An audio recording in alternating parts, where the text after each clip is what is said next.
welcome back to my channel. Today we are going to discuss the cell signaling part. In the first part of the video we have already discussed what is cell signaling and what are all the basic things we have already discussed and covered in the first part. And if you have not watched the first part, please do watch cell signaling part 1 for better understanding. Then you can understand this part of the video. Today we are going to discuss about the intracellular receptors we have already discussed, but today we are going to discuss about the extracellular receptor. And in this extracellular receptor, as I have already mentioned, that the extracellular receptors are of three types. We have already discussed. First is the GPCR, that is G protein coupled receptor, and second we have I have already told you, that is enzyme linked receptor, and third one is the ion channel receptor. So one by one we are going to discuss each, but today we are going to focus upon this part of the video, that is the GPCR, that is G protein coupled receptor. So let's begin. Told you the full form of GPCR, that is G protein coupled receptor. If you focus on this word, we know what is receptor already. Coupled means attached to something. Then we will focus on this part first. What is G protein? Then we can easily understand this whole concept. So G protein belongs to the guanine family. It's a protein that belongs to the guanine family. Specifically, it belongs to the GTPase family. And what is its role? Its role is in the signaling. It is present intracellularly and it switches according to the signaling. When the signaling receives the signal, it switches into its GTP. Means what? Molecular switch means it will be on and off according to the signal it receives. Okay, when the signal will be present, when the signal will come, it will be converted into GTP, GTP will be converted into GTP, that is the active form. And then when the signal, after this everything is over, again it will move back to its inactive form. That's why it is referred to as the molecular switch.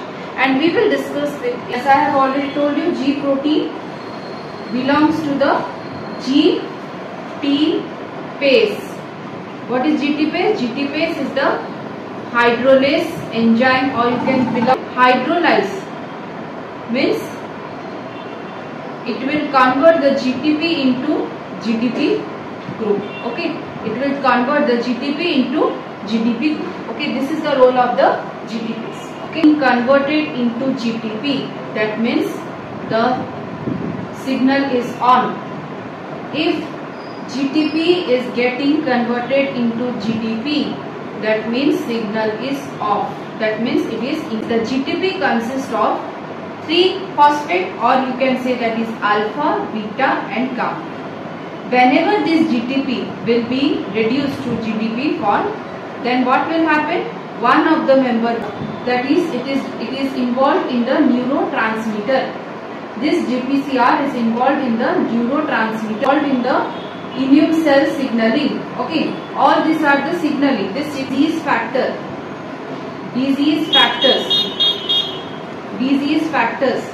also light, that is for sight, also smell. Okay, smell receptor. Okay, taste. So all these things, this GPCR is conducting the signaling process. For all these things, the GPCR is conducting its pathway. So now you can understand how this the primary messenger.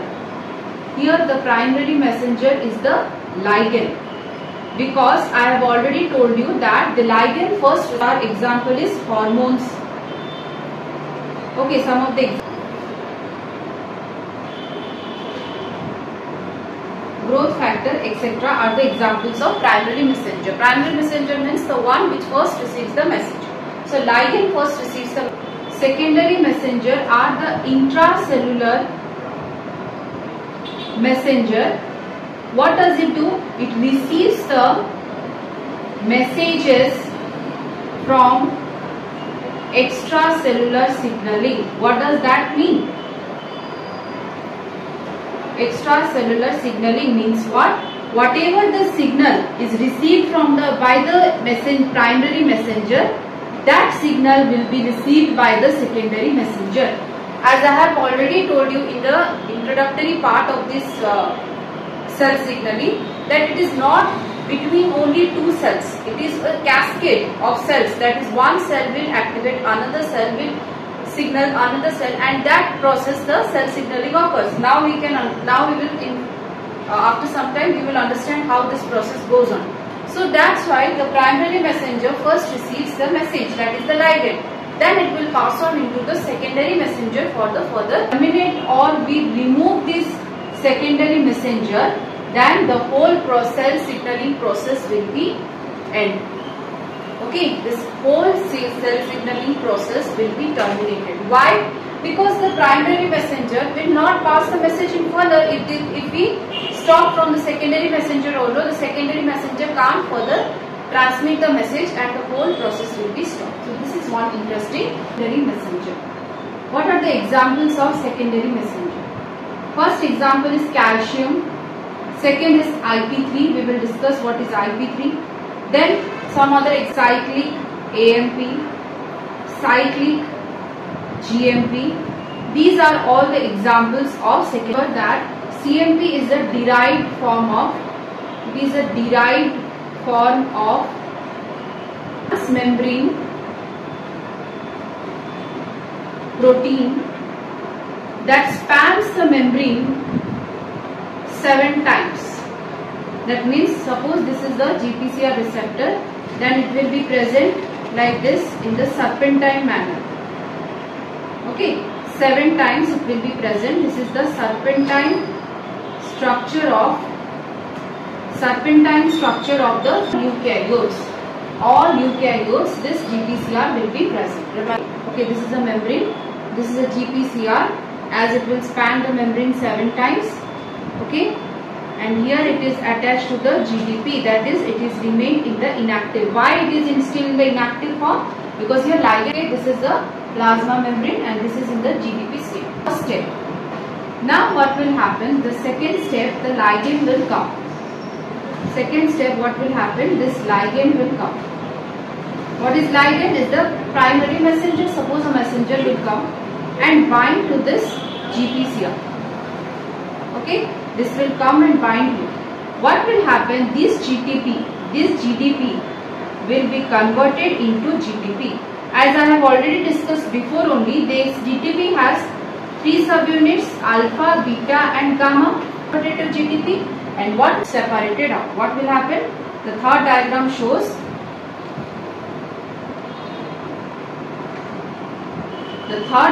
what will happen? The GTP only attached to the alpha subunit, and the beta and the gamma subunit will be dissociated from it. This happens to will activate. What will happen? Immediately after the binding of GTP to the alpha subunit, the ATP will convert into CMP. As I have already told you, what is CMP? Is a derived form of ATP. Because of the presence of this adenylate cyclase, and adenylate cyclase will be present, which will convert the ATP into CMP. Examples of secondary messenger I have already discussed. CMP is a secondary messenger.